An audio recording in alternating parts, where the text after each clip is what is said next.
Hi, welcome back to Translation, Naming and Necessity. I'm Jay Miskowicz, Director of Aliform Publishing. Today we're going to talk a little bit about the process of translation, some of the things that we're going to be keeping in mind as we're translating a literary text.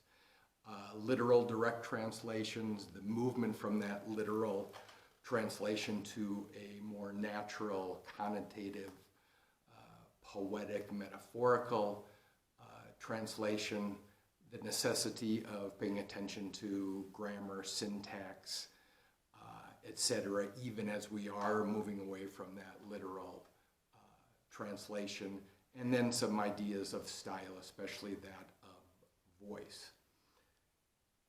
Translation is fundamentally epistemological. It's about understanding, it's about interpretation, and then it's about making critical choices based upon the material that we have there in front of us.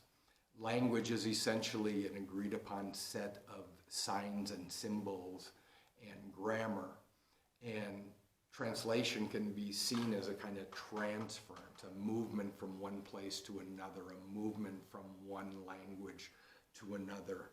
Steiner calls translation the movement from one designative coherence to another designative coherence. When we're translating, we really are taking an object and placing it in a new location. As we work on translation, I think that what we're really doing is having a movement from literalness to metaphor, literalness to connotation. As you're working on a text, I would suggest that you keep a list of questions that you have about it, words that you're unsure about their connotation or denotation, questions that you might want to be posing to the author about context, places that you might want to be searching out some historical and cultural references so that you can better understand for yourself what that original text is saying. In the first initial stages of a translation, we're certainly doing a more direct and literal kind of reading and translation. If I see a text, if I come across in the text a phrase that says, he was walking, un hombre camina por la calle en un abrigo rayado, I want to say that a man was walking down the street in a striped coat. Now, if he then comes across un coche rayado, unless he has been telling me that somehow this car looks like a zebra, I'm going to understand rayado not as striped, but I'm going to understand it as scratched, so that we're paying attention in the early phases of translation, really to denotation. And words often have not just a variety of connotations, but denotations as well. After our first couple of rough drafts, after our first couple of times through, we're going to want to be paying really close attention to syntax, grammatical references, particular punctuation usage. And this is going to lead us also to pay more close attention to those syntactical and grammatical changes that we might need to undertake to make the text sound more natural in the language into which we're putting it.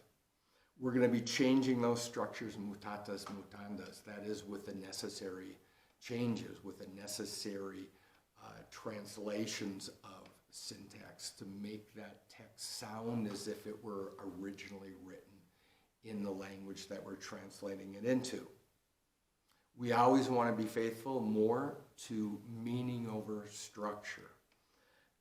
And this leads us to an important idea as well, too, that the principal unit of translation is not necessarily the word, but it's really the phrase or even the sentence itself. When I'm doing a translation, I usually go paragraph by paragraph. I read the entirety of a paragraph. I want to know what actions is going on there. I want to really know what the plot setting and character is about. And so I'm going to read that entire paragraph, and then I'm going to go back and look at it sentence by sentence, and within that sentence, clause by clause, dependent clauses and independent clauses, and pay really close attention to those and try to translate them all at once. Spanish, for instance, has a lot more words in it sometimes than an English, similar English phrase would be.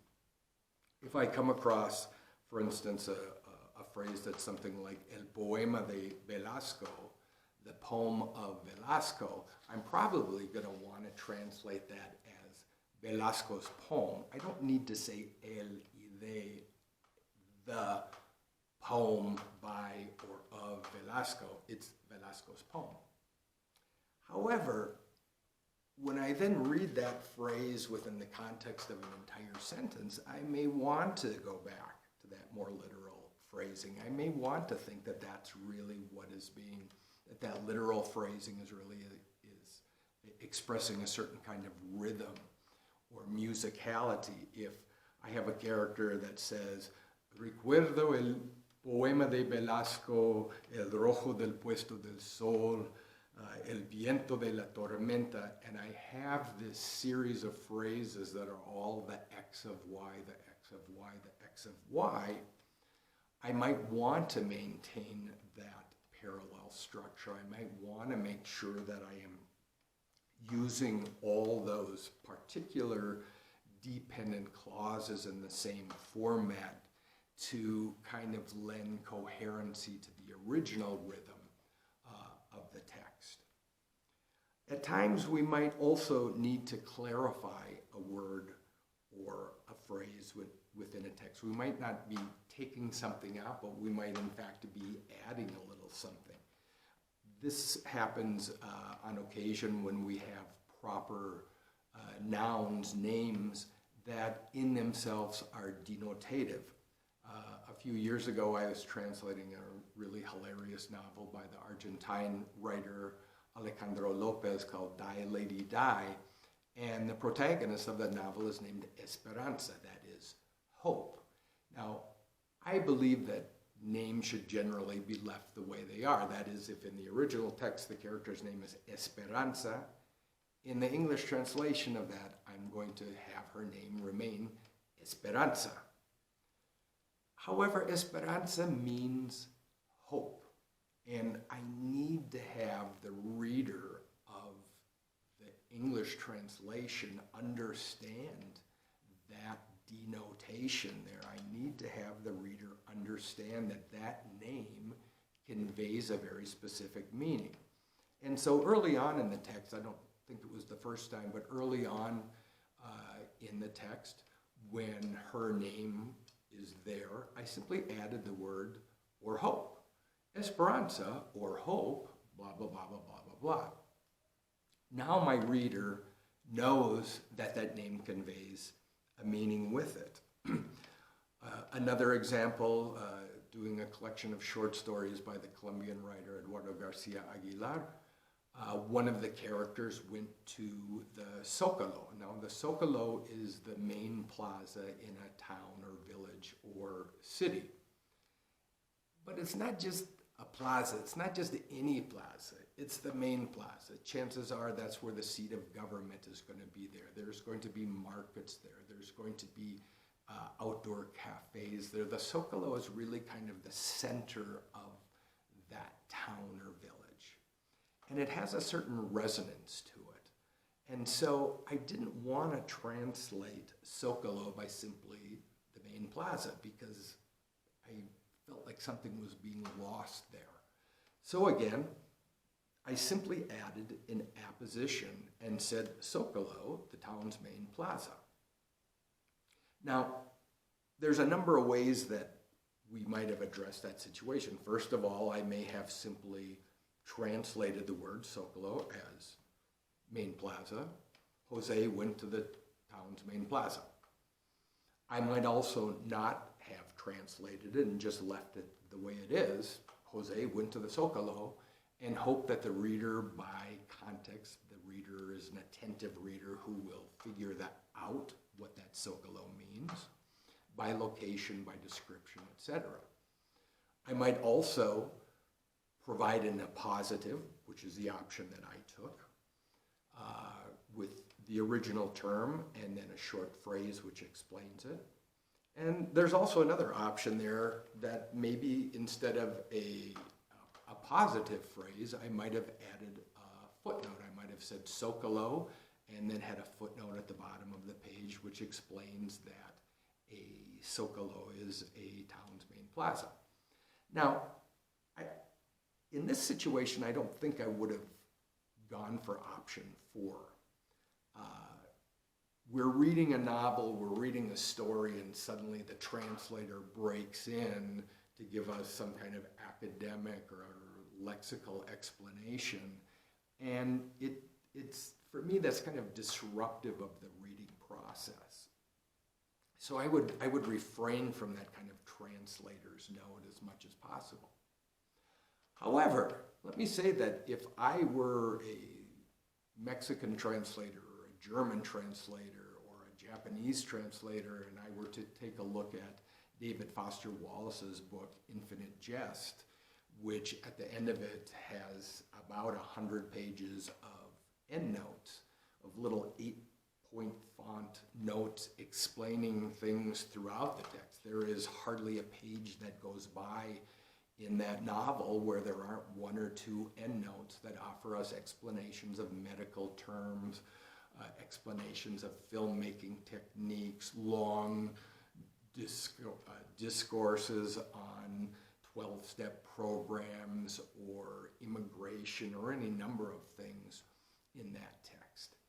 If I were translating that text into my native language, if I were not an English speaker and translating into Spanish or German or Japanese or whatever it was, I think as a translator, I would feel perfectly free to be putting in translator's notes as often as I saw fit.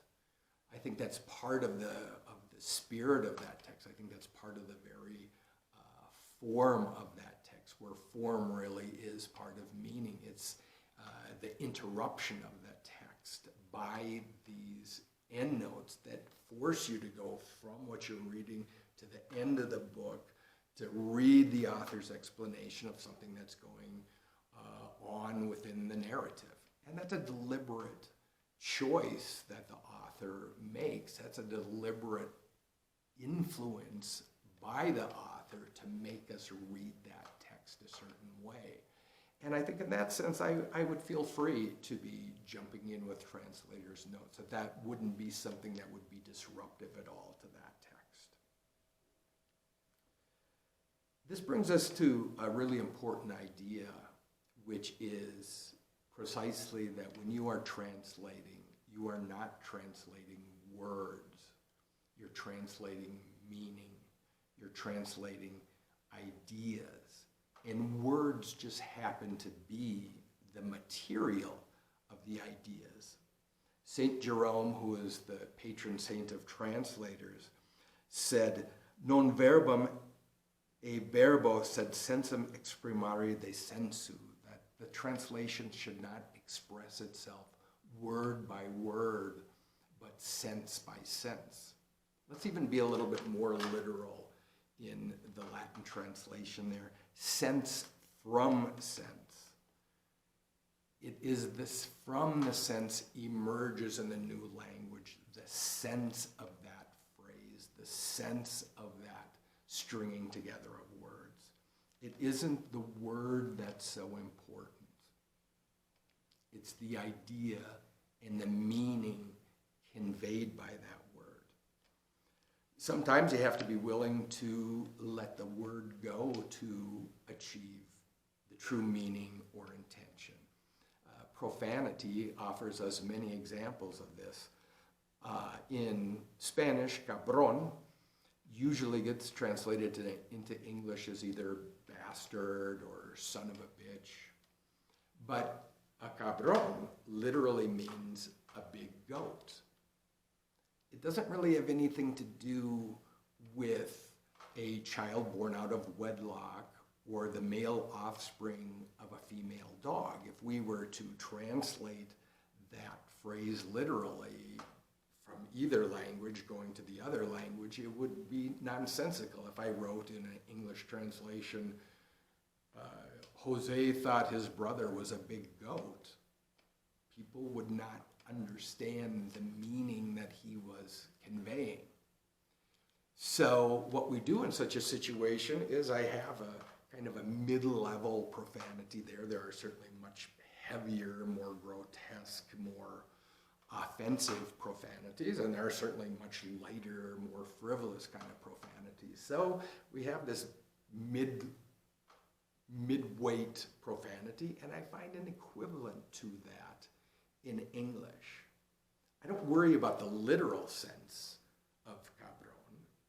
I'm not concerned that he's trying to say a big goat. I'm looking at that as conveying an insult, in conveying something dismissive of that person, something that would give you offense about that person. But avoiding literality certainly does not mean anything goes. It doesn't mean we can just be free and loose as much as we want to. Words often certainly do have very clear, specific meanings. Saul Kripke is going to tell us that, say something about naming that I think is important to us as well in translating, that when we give names to things, we begin with the objects which we have and can identify in the actual world. Well, that actual world for us here is the original text. There are specific objects, the terms within that text, and they are there. They're not to be ignored. They're not to be glossed over. So sometimes, and this is true absolutely in technical translations, we really have to worry about specificity, and at times the literal meaning of the word is absolutely the best meaning of that word. Another point in this process of translation is, as we get farther into it, we're going to have to, though, settle upon some figurative or metaphoric terms. We're going to have to sometimes translate metaphor into metaphor. The Dadaist poet Hugo Ball described the inmost alchemy of the word. I think that's a wonderful way of expressing what we're trying to do when we translate metaphor. We are looking for the inmost alchemy of that word. In Kripke's terms, we're looking for the adequate, necessary, and sufficient conditions for identity. What are the necessary and sufficient conditions for identifying, for naming that term by this term? Certainly, while you're doing a translation, you may be puzzled by that. You may be uncertain about that. And if you're if you're working with a living author, keep a list of questions that you can ask them about the text. I think the two most common questions I ever ask authors that I live with are, first of all, I don't understand the use of this word here or this metaphor here. Can you give me some synonyms for it? Or, I think a different question, but maybe the same question just asked a little bit differently. That is, what's the connotation of X? What is it that you want me to really be paying attention to? What do I need to notice in the surrounding text to identify your true meaning here? I was working last year on translating a novel by Mexican writer Ana Clavel, A Brief Treatise of the Heart, and I came across the term profano. Well, profane to me means something very specific. It has to do with profanity. It has to do with swear words. If something is profane, it's a bad word. But profano in Spanish has, I think, a wider variety of connotations. It can be something profane, but it can also be something irreverent. It can be something very common, low class, not not holy or sacred. And so I asked Anna for a list of terms. Okay, replace, in this sentence here, replace profano with a couple other words. Words don't only have various connotations, but they certainly have various denotations. They have various, a term can have various literal meanings to it. Again, in the same text by Clavel, a brief treatise on the heart, at one point there's a phrase, una risilla como de cascabel, a slight laugh like that of a cascabel. Well, cascabel has three denotations in Spanish. It can be a toy rattle, like a baby's rattle. It can be a rattlesnake, or it can be the rattle of a rattlesnake. And so I asked Anna, in this sentence here, on this specific page, in this specific paragraph, you have this phrase, una risilla como de cascabel. What do you mean by cascabel here? And she replied to me that she meant a toy rattle.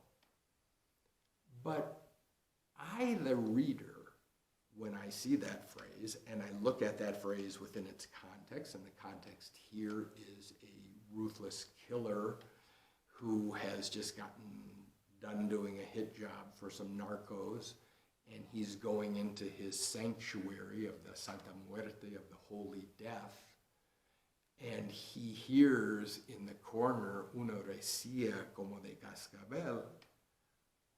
I'm thinking to myself, that sounds like a rattlesnake.